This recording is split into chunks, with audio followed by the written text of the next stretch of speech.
السلام عليكم ورحمة الله تعالى وبركاته.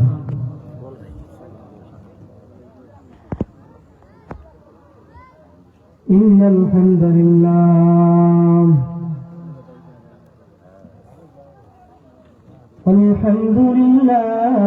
نحمده ونستعينه ونستغفره ونعوذ بالله من شرور أنفسنا ومن سيئات أعمالنا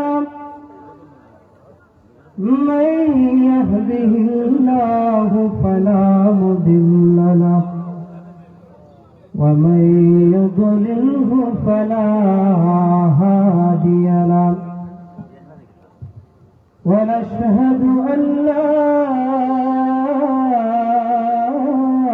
إله إلا الله وحده لا شريك له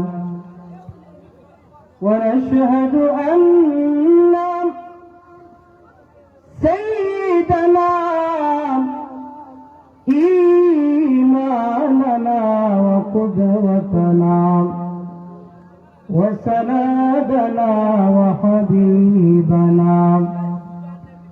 وحبيب ربنا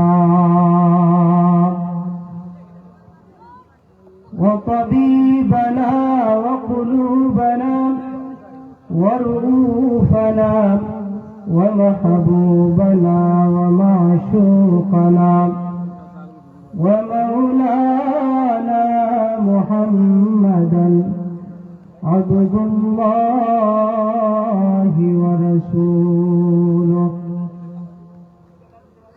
صلى الله تعالى عليه وعلى آله وصحبه وسلم الذي أكمل الله به قسر النبوة وختم الله به النبوة وحكم الله نبي بعده وأعلن في القرآن بالبرهان أن محمدا صلى الله عليه وسلم خاتم النبيين والمرسلين الذي أرسله بالحق بشيرا ونذيرا وداعيا إلى الله بإذنه وسراجا منيرا أما بعد فقد قال الله تبارك وتعالى في كلامه المجيد وفي فرقانه الحميد أعوذ بالله من الشيطان الرجيم সবাই আমার সাথে পড়ুন বিসমিল্লাহির রহমানির রহিম كيف تكفرون بالله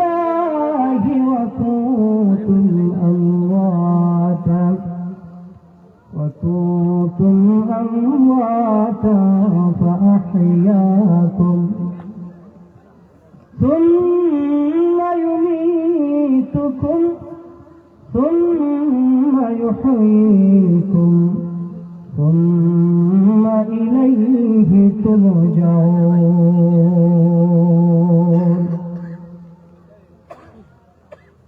وقال النبي صلى الله عليه وسلم يغتنم خمسا قبل خمس شبابك قبل حرامك وصحتك قبل سقامك وغناءك قبل فقرك وفراغك قبل شغلك وحياتك قبل موتك. يا أيها الذين آمنوا صلوا عليه وسلموا تسليما. الله সবাই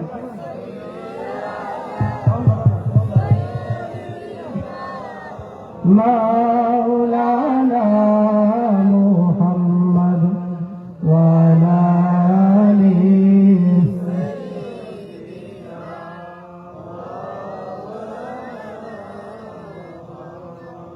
चमकूता मुकातर का सितारा आलमी कदम रखा जब पर शफा पाए नबी दुर्रे बनी आदम. अल्लाह सबाई سيدنا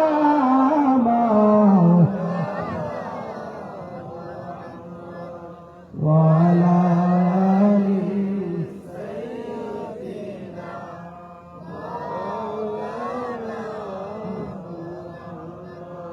মদিনার ওই ফুল বাগানে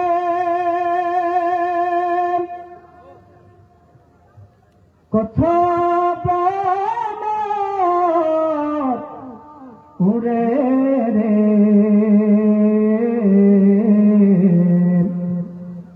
মধুর সুদা পান করিয়া বুকের পিপাস মিটায় রে. আল্লাহ সাইয়্যিদিনা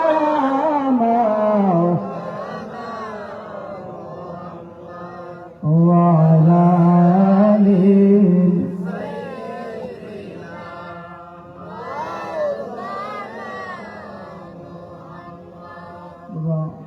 দুরূদ আরো উচ্চ করে পড়তে হবে. দুরূদ পড়লে কি কষ্ট হয়? কষ্ট হয়? আপনারা আমার সাথে সাথে দুরূদ পড়ার চেষ্টা করবেন, কারণ আমরা যত ইবাদত করি, যত বন্দেগী করি, আচ্ছা আপনারা বলেন তো, আমরা নামাজ পড়ি, আল্লাহ কি আমাদের সাথে নামাজ পড়ে? আল্লাহ নামাজ পড়ে? আমরা নামাজ পড়ি কাকে খুশি করার জন্য? আল্লাহকে খুশি করার জন্য। কিন্তু আল্লাহ তো কাউকে খুশি করার জন্য নামাজ পড়ে না। রোজা রাখে? রোজা রাখে না। হজ করে? যাকাত দেয়? আল্লাহ পাক দেয় না। তবে একটা আমল আল্লাহ নিজেও করে, সেটা হচ্ছে দুরূদ। ইন্নাল্লাহা ওয়া মালাইকাতাহু ইউসাল্লুনা আলান নবী ইয়া আইয়ুহাল্লাযীনা আমানু সাল্লু আলাইহি ওয়া সাল্লিমু তাসলিমা। আল্লাহ পাক কয়, আমি আমার হাবিবের উপর দরুদ পড়ি, আমার ফেরেশতাদেরকেও বলি দরুদ পড়ার জন্য, হে ঈমানদারগণ তোমরাও পড়ো। সুতরাং দরুদ পড়ার দরকার আছে না নাই? দরকার আছে না নাই? দরুদ পড়লে যেমন আমার আল্লাহ খুশি, তেমন রাসূল খুশি, ঠিক না? এজন্য সবাই দরুদ পড়ুন। আল্লাহুম্মা সাইয়্যিদিনা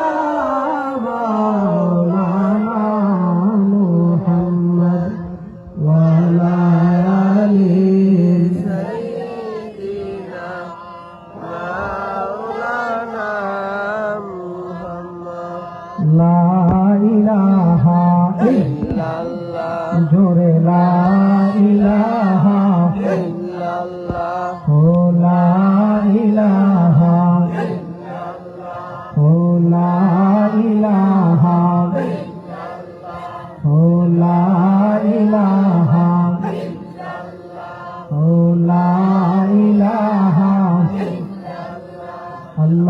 আদম হাওয়া বানাইলা তুমি দুনিয়াতে পাঠাইলা আদম হাওয়া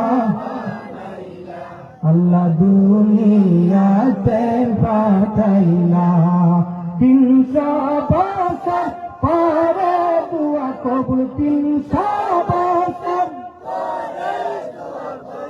আমার নবীর উসিলায় লা ইলাহা ইল্লাল্লাহ ও লা ইলাহা ইল্লাল্লাহ ও লা ইলাহা ইল্লাল্লাহ লা ইলাহা ইল্লাল্লাহ মুহাম্মাদুর রাসূলুল্লাহ সাল্লাল্লাহু আলাইহি ওয়াসাল্লাম। লম্বা জিকির করলে সময় চলে যাবে, সময় তো খুব কম। সিলাউড়া নতুন পঞ্জিকায় মসজিদের উদ্যোগে বার্ষিক ইসলামী সম্মেলনের সম্মানিত সভাপতি সাহেব মোহাম্মদ এনাস মিয়া সাহেব, মোহাম্মদ সুনু মিয়া সাহেব, জনাব মোহাম্মদ মুজাহিদ মিয়া সাহেব, আজকের মাহফিলের যিনি প্রধান অতিথি জামানার শ্রেষ্ঠ মুজাদ্দিদ রইসুল কুররা ওয়াল মুফাসসিরিন শামসুল উলামা আল্লামা ফুলতুলি সাহেব কিবলা রাহমাতুল্লাহি আলাইহির সুযোগ্য সাহেবজাদা হযরত মাওলানা আল্লামা ফখরুদ্দিন চৌধুরী সাহেব মাদ্দাজিল্লাহুল আলী, বিশেষ অতিথি হযরত মাওলানা শফিকুল ইসলাম আস-সাইদি সাহেব চট্টগ্রাম, হযরত মাওলানা শাহিদুল ইসলাম নিজামী সাহেব অধ্যক্ষ আল জান্নাত ইসলামী এডুকেশন ইনস্টিটিউট কামিল মাদ্রাসা, দিগর ওলামায়ে কেরাম, আরো অনেক ওলামায়ে কেরাম আছেন, সবার নাম বলে সময় চলে যাবে। আমার সামনে উপবিষ্ট অত্র এলাকার গণ্যমান্য ব্যক্তিবর্গ, যুবক ভাইরা, সবার কাছে আমি আবারও ইসলামের মধুর বাণী পৌঁছাচ্ছি। আসসালামু আলাইকুম ওয়া রাহমাতুল্লাহ। আপনারা জবান খুলে আমার সালামের জবাব একটু উচ্চ সুরে দিন। আসসালামু আলাইকুম ওয়া রাহমাতুল্লাহ। রাত বেশি হয়ে গেছে তো একটু ঘুম আসছে নাকি? আমি যত সময় আলোচনা করব আপনারা কি ধৈর্যের সহিত বসতে পারবেন? কথা দিচ্ছেন তো? বিশেষ করে যারা মাহফিলের এদিকে সেদিকে ঘোরাফেরা করছেন বা মাহফিলের আশপাশে দাঁড়িয়ে আছেন, আমি সবিনয় অনুরোধ করব আপনারা মাহফিলের সৌন্দর্যতা রক্ষার্থে মাহফিলে বসে যান। কারণ মাহফিলের বাহিরে যদি আপনি থাকেন, মাহফিলের বাহিরে যদি থাকেন গুনাহ হওয়ার আশঙ্কা আছে না নাই? মাহফিলের বাহিরে থাকলে গুনাহ হওয়ার আশঙ্কা আছে, কিন্তু যদি মাহফিলের ভিতরে থাকেন অন্তত এতটুকু বলতে পারি সব যদি নাও হয় গুনাহ হবে না ইনশাআল্লাহ, ঠিক না? গুনাহ হবে না, সব তো আছে। বেহেশতের বাগানে বসে সব আছে না নাই? যাই হোক, যারা দাঁড়িয়ে আছেন আমি সবিনয় অনুরোধ করছি আপনারা দয়া করে বসে পড়ুন। মোহতারাম হাজিরিন, আমি কালামে হাকিমের সূরা বাকারা থেকে একটি আয়াত তেলাওয়াত করেছি এবং রাসূলের মুখ নিঃসৃত বাণী ও অসংখ্য অগণিত হাদিস থেকে ছোট্ট একটি হাদিস আমি পাঠ করেছি। আল্লাহ পাক যদি আমাকে তৌফিক দান করেন এই আয়াত এবং এই হাদিসের নিরিখে আমি আলোচনা করবো ইনশাআল্লাহ। আসুন আমরা শুরুতে জেনে নেই আল্লাহ পাক আয়াতে কি বলেন। বন্ধুরা আমার গভীর মনোযোগ নিয়ে বসে যান।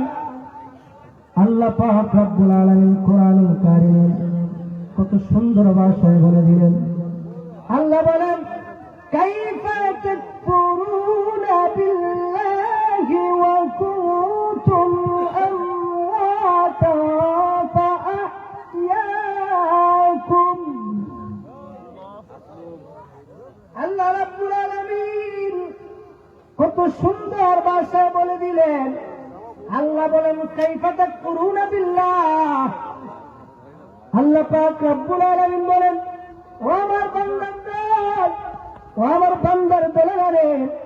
তোমরা আমি আল্লাহকে কিভাবে অস্বীকার করছো? তোমরা আমি আল্লাহকে কিভাবে অস্বীকার করছো? কাইফা তাকফুরুনা বিল্লাহ, আল্লাহকে তোমরা আমাকে কিভাবে অস্বীকার করছো? ওয়া কুনতুম আমওয়াতা, তোমরা ছিলে মৃত, তোমাদের কোনো প্রাণ ছিল না, তোমাদের কোনো প্রাণ ছিল না। ফাআহিয়াকুম, অতঃপর আমি আল্লাহ তোমাদেরকে প্রাণ দিয়েছি। সুবহানাল্লাহ। আমাদের প্রাণের মালিক কে? আমাদের প্রাণের মালিক কে? আল্লাহ। বান্দারে, ও বান্দাগণ, তোমাদের কোনো প্রাণ ছিল না, তোমাদের কোনো প্রাণ ছিল না, আমি আল্লাহ তোমাদেরকে প্রাণ দিই।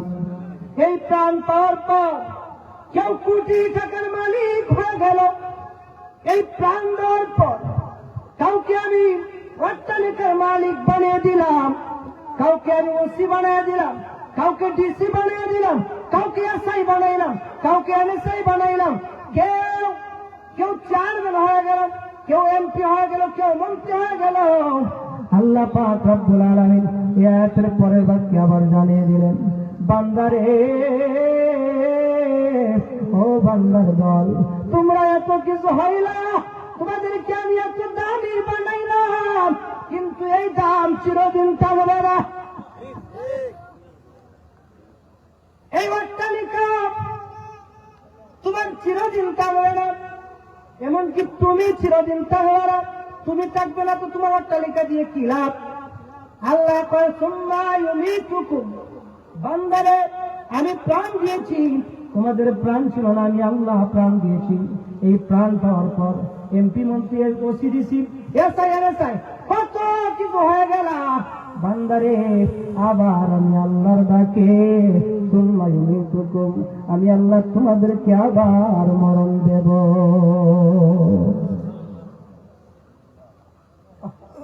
মরতে তো হবে নাকি?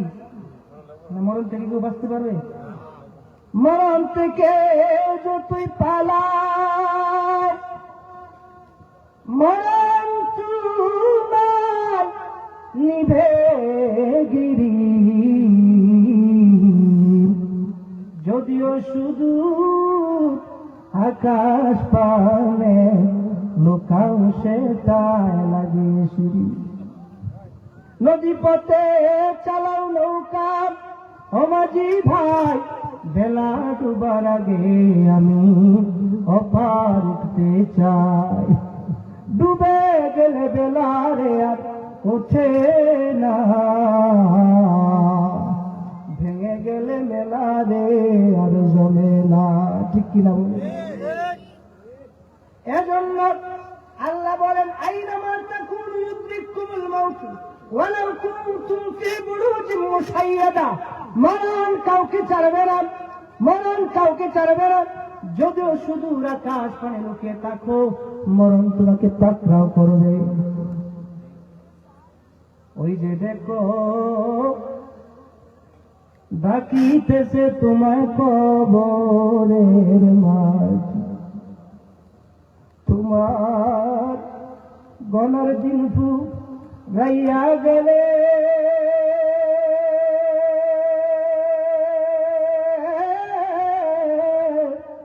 যৌবনে লাগবে বাতি।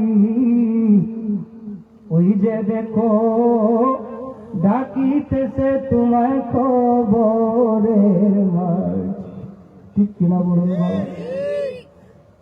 সন্ধ্যার আগে যেদিন ডুববে রে বেলা,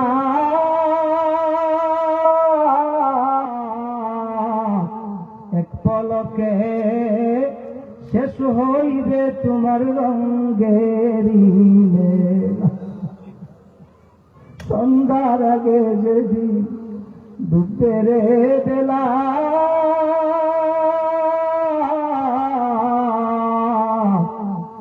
এক পলকে শেষ হইবে তোমার রঙ্গেরি বেলা।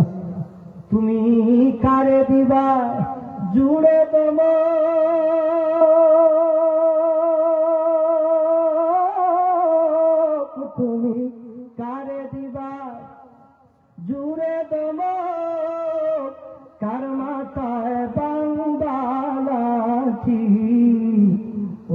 দেখো ডাকিতেছে তোমায় কবরের মাঠ।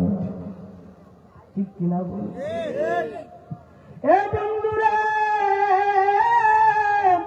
ও আমার সিলামরার মুসলমান বন্ধুরা, ও আমার মুরব্বী বাবারা, একবার যদি আপনি একটু বিবেক কাটান, আপনি আমি যখন নিদ্রায় যাই, নিদ্রায় যাওয়ার সময় যখন বালিশের মধ্যে খাটটা পড়ে, আমরা যদি একবার চিন্তা করি, আল্লাহ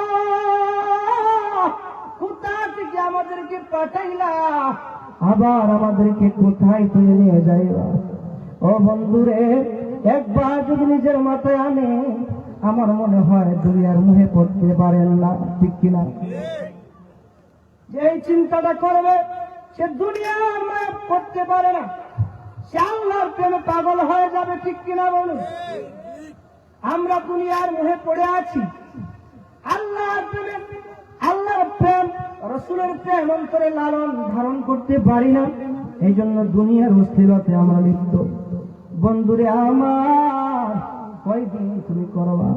এ যুবক ভাই, যুবকদেরকে উদ্দেশ্য করে বলছি, ও যুবক মনে রাখবা, যৌবনের বাহাদুরি চিরদিন থাকে না, ফুলের সৌরভ আর মানুষের গৌরব চিরদিন থাকে না। ঠিক কিনা? ফুলের সৌরভ আর মানুষের গৌরব চিরদিন থাকতে পারে না। ও যুবক, তুমি চিন্তা করো, তুমি যুবক, তুমি একজন যুবক, এই যুবক বয়সে যদি আমল করতে পারো, তোমার সেই আমলটা আল্লাহর দরবারে বড় দামি হয়ে যাবে। যুবকরা, সময় থাকতে সাধন করো, সময় পুড়ে গেলে আর সাধন করা যাবে না, শুধু আফসোস আফসোস করবা, কিন্তু সেই সুবর্ণ সুযোগ, সেই সুবর্ণ সুযোগ তুমি আর পাইবা না। ও যুবক, এই যে আমার মুরব্বী বাবা একজন আছে, আমি যদি মুরব্বী বাবাকে বলি, ও মুরব্বী চাচা আমার, আপনি তো একটা সময় আমার মতো ফুটফুটে যুবক ছিলা, তুমি আমার মতো একজন যুবক ছিল বাবা। ও মুরব্বী বাবা, আপনার দাড়িগুলো আমার মতো কুচকুচে খালো ছিল। ওই মুরব্বী জবাব দেবে, ঠিক, হুজুর ঠিক বলেছেন। ও বাবা, একটা সময় আমি 2 মহিলা বস্তা মাথায় টান দিয়ে তুলতে পারতাম, বাবারে এখন আমি পারি না। আমি যদি বলি, ও মুরব্বী চাচা, আপনি কি আগের মতো চলতে পারেন? আপনি কি আগের মতো গাইতে পারেন? আপনি কি আগের মতো গাইতে পারেন? মুরব্বীর জবান থাকলে, কণ্ঠ থাকলে আমাকে এইভাবে বুঝিয়ে দেবেন, আগের মতো চোখে আমি দেখি না তেমন, চোখ জানি হয়ে গেছে কেমনের কেমন, কেউ বুঝে না চোখে আমার কি হয়েছে। আমি বলি, আমার মরার চিঠি এসেছে, কেউ বুঝে না পায়ে আমার কি হয়েছে। আমি বলি, আমার মরার চিঠি এসেছে। ঠিক কিনা বল? এজন্য মরণের চিন্তা থাকার দরকার আছে না নাই? মরণের চিন্তা থাকার দরকার আছে না নাই? এই পৃথিবীতে আপনি আমি চিরদিন থাকতে পারবো? চিরদিন থাকতে পারবো? কার মরণ কখন হয় যেন কেউ জানে? আল্লাহ কয়, ওয়া تدري نفس بأي أرض تموت।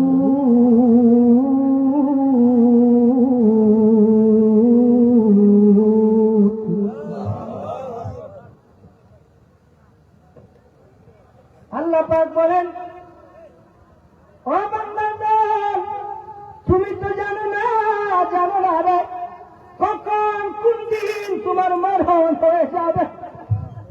সকালবেলা মানুষটারে ভালো দেখলাম, বিকাল বেলা মানুষ তলাশ হয়ে যায়, আছে না নাই? কত মানুষ দেখলাম, এই যে গতকালকে আমি যে মহল্লার প্রতি, ওই এলাকার একজন মানুষ, ভালো সুস্থ মানুষ, হঠাৎ করে স্ট্রোক করে ফেলল। মানুষের জীবনের কোনো গ্যারান্টি নাই। এজন্য সময় থাকতে মসজিদের মেহমান হওয়ার দরকার আছে না নাই? সময় থাকতে মসজিদের মেহমান হতে চাই কি চায় না? এজন্য সময় থাকতে আমি বেশি সময় আলোচনা করব না, অল্প কথায় কিছু থিওরি দিয়ে চলে যাব। সময় থাকতে মসজিদের মেহমান হন।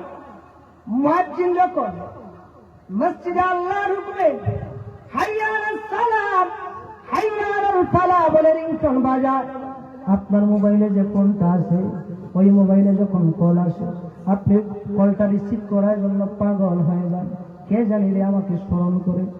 কিন্তু বন্ধুরে আমার, ও সিলাউরার বাবা, আপনি কি জানেন ওই কলটা ধরার জন্য পাগল হয়ে যান, কিন্তু আমার আল্লাহ যে আপনার প্রতিদিন 5টা বার আপনার কানে রিংটোন বাজায়, আপনার কি সেই হুঁশ আসে না? আপনি কি সেই কলটা ধরতে পারেন না? এই জন্য আমি প্রায় জায়গায় একটা সঙ্গীত বলি, বলবো বলবো আপনারা যদি বলেন তাহলে বলবো। আপনারা পারবেন তোমার সাথে বলতে? তুমি তুমি কেমন করে ঘুমাও বলো, তুমি কেমন করে ঘুমাও মানুষ, ফজর করে কাজা,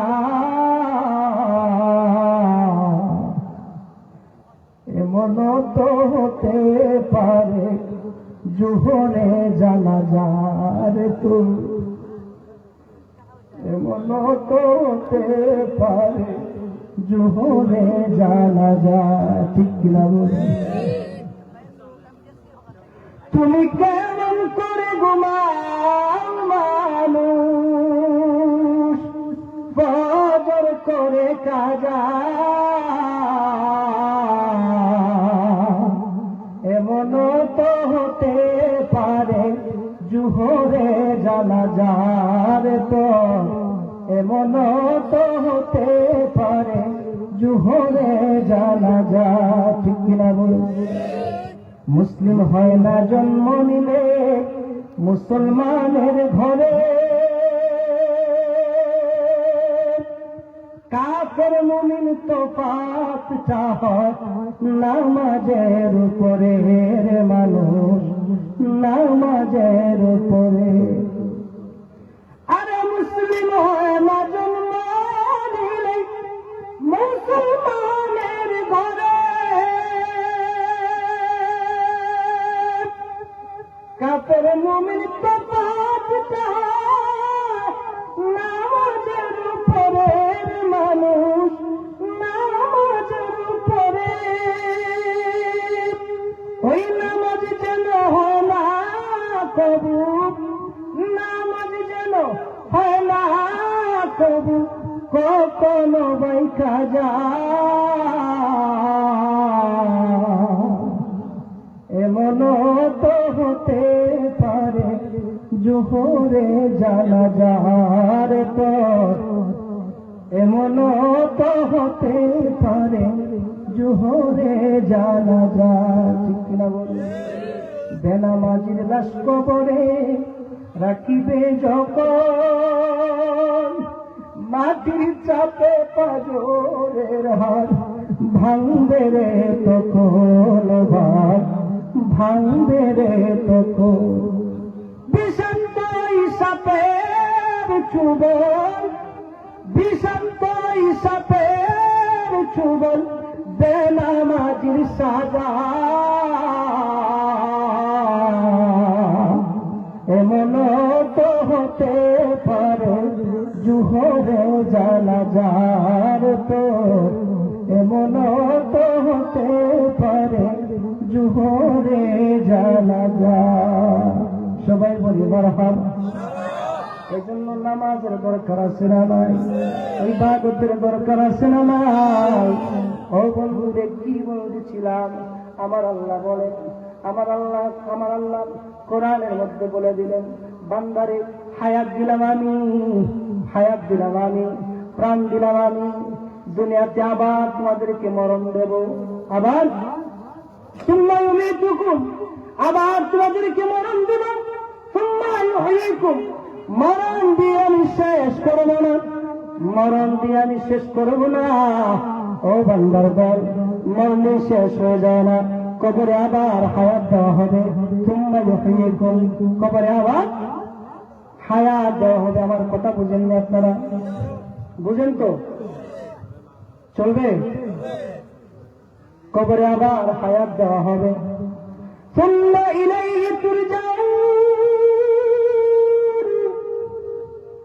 আল্লাহ ওই তুরজাউন দ্বারা কিয়ামতের ময়দানটাকে বোঝানো হয়েছে। আল্লাহ পাক রব্বুল আলামিন বলেন, বান্দারে, ও আমার বান্দার দল, ও আমার বান্দার দল, তোমরা দুনিয়াতে যাই কিছু করো না কেন, দুনিয়া থেকে যারা পরিমাণ ভালো কাজ করলা, দুনিয়া থেকে যারা পরিমাণ মন্দ কাজ করলা, সবকিছুর হিসাব দেওয়ার জন্য আবার তোমাদেরকে আমি মাহশরের মাঠে জমাইত করব। সুবহানাল্লাহ নাই বুঝি? আরো জোরে বলেন। আল্লাহর বরত্ব প্রকাশ করলে কি কষ্ট হয়? জোরে বলেন সুবহানাল্লাহ। আল্লাহ পাক রব্বুল আলামিন বলেন, তোমাদেরকে আবার ফামান ইয়ামাল মিসকালা যাররাতিন খায়রান ইয়ারা ওয়া মান ইয়ামাল মিসকালা যাররাতিন শাররান ইয়ারা। আল্লাহ বলেন, তোমরা দুনিয়াতে যারা যারা পরিমাণ ভালো কাজ করেছো তার হিসাব তোমরা পাইবা, যে যারা পরিমাণ মন্দ কাজ করেছো তার হিসাব তোমাদেরকে দিতে হবে। এজন্য আমরা অনেকে মনে করি, আমাদের মধ্যে অনেক মানুষ আছেন যারা মনে মনে ভাবেন গুনাহ করার সময় করি নাই, আল্লাহ কে আর দেখেনি। আছে না নাই? হয় না? এরকম লোক আছে না নাই? পরে মাফ চাই না, আল্লাহ মাফ করবো। আছে না নাই? আরে বন্ধু, তুমি যে গুনাহ করো, তুমি আর আমি যে গুনাহ করে বেড়াই, ও মুসলমান ইমানদারের দল, তুমি হয়তো মনে মনে ভাবতে পারো আমি গুনাহ করি, আমার বাবা দেখে না, আমার মা দেখে না, আমার ভাই দেখে না, আমার বোন দেখে না, আমার সহধর্মী, আমার আপন স্ত্রী পর্যন্ত দেখে না। ও বান্দার দল, ও আল্লাহর বন্ধু, আল্লাহর নবীর উম্মতের দল, ও সিনাওয়ার বন্ধুরা আমার, আল্লাহ নিজে কয়, দুনিয়ার কোন মানুষ তুমি খারাপ কাজ করবা না দেখতে পারে, দুনিয়ার তোমার বাবা না দেখতে পারে, ভাই না দেখতে পারে, বলেন তো আপনি আমি যা কিছু করি সব কিছু একজন দেখে, তিনি কে? কিরামান কাতিবিনা ইয়ালামুনা মা তাফআলুন।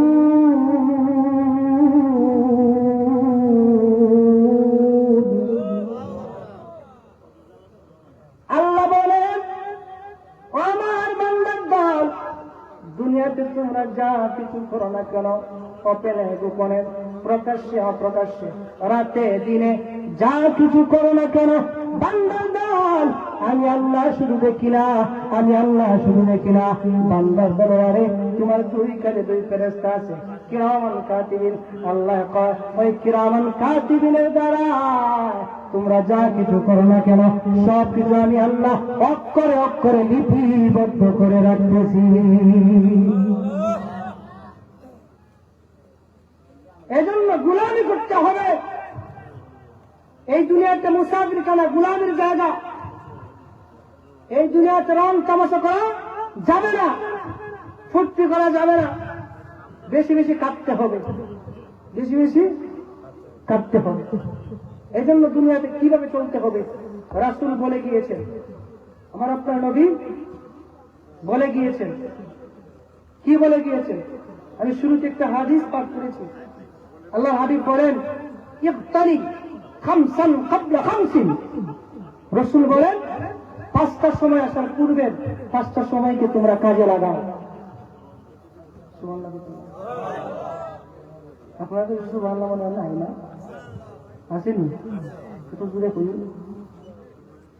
কারণ একজন আলোচক যখন আলোচনা করেন, শ্রোতা যখন একটু উৎসাহ দেয় তো আলোচনা একটু আরেকটু ভালো হয়, আরেকটু ভালো হয়। হা না বললেন, হা না মাঝে মধ্যে বললেন। আল্লাহ হাবিব কি বললেন? ইকতারিন খামসান ক্বাবলা খামসিন, 5টা সময় আসার পূর্বের 5টা সময়কে তুমি কাজে লাগাও। বলে কোন 5টা সময়? কোন 5টা সময়? সাবাবাকা ক্বাবলা হারাম, সাবাবাকা ক্বাবলা হারাম। নবী আগেই বলে গিয়েছেন উম্মত কিভাবে চলবে, রাস্তা পথ বাতিয়ে দিয়েছেন আমার নবী। কিন্তু আপনি আমি যদি না চলি তাহলে দুষ্কার। আপনি আমি যদি সেই পথে না চলি দুষ্কার। দুষ্ট আপনি আমার নাকি? দোষ আপনি আমার না। রাসূল বলে গিয়েছে সাবাবাকে ক্বাবলা হারাম, তোমরা বার্ধক্যে যাওয়ার পূর্বে, বার্ধক্য বুঝেন? বার্ধক্য বুঝেন তো? এই যে আমার এই চাচা বয়স তো 60-এর উপরে চলে গেছে না? বার্ধক্য 60 থেকে 65 কোটায় যখন মানুষের বয়স চলে যায় তখন সেই বয়সটাকে বার্ধক্য বলা হয়। কি বলা হয়? বার্ধক্য বলা হয়। রাসূল বলেছেন সাবাবাকা ক্বাবলা হারাম, বার্ধক্যে যাওয়ার পূর্বে তুমি তোমার যৌবনটাকে কাজে লাগাও। যৌবনটাকে কাজে লাগাও। বিশেষ করে যারা যুবক আছে, আমরা আমাদের সেই যৌবনটাকে কাজে লাগাতে চাই কি চাই না? না রাস্তায় বিক্রি করব? বিক্রি করা যাবে? যৌবন বড় মূল্যবান সম্পদ। সেই যৌবনটাকে আল্লাহর রাস্তায় বের করতে হবে। যুবকের দাম অনেক বেশি, যুবকের দাম অনেক বেশি। যুবকের ইবাদত আল্লাহর কাছে অনেক দামি। কোন কোন বর্ণনায় পাওয়া যায় যে কোন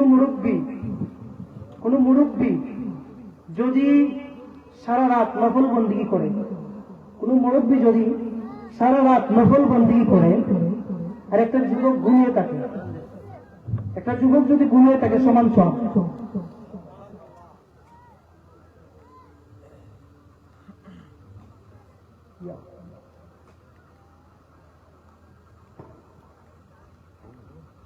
সমান সব। তো যৌবনটাকে কাজে লাগানোর দরকার আছে না নাই? দরকার তো অবশ্যই আছে।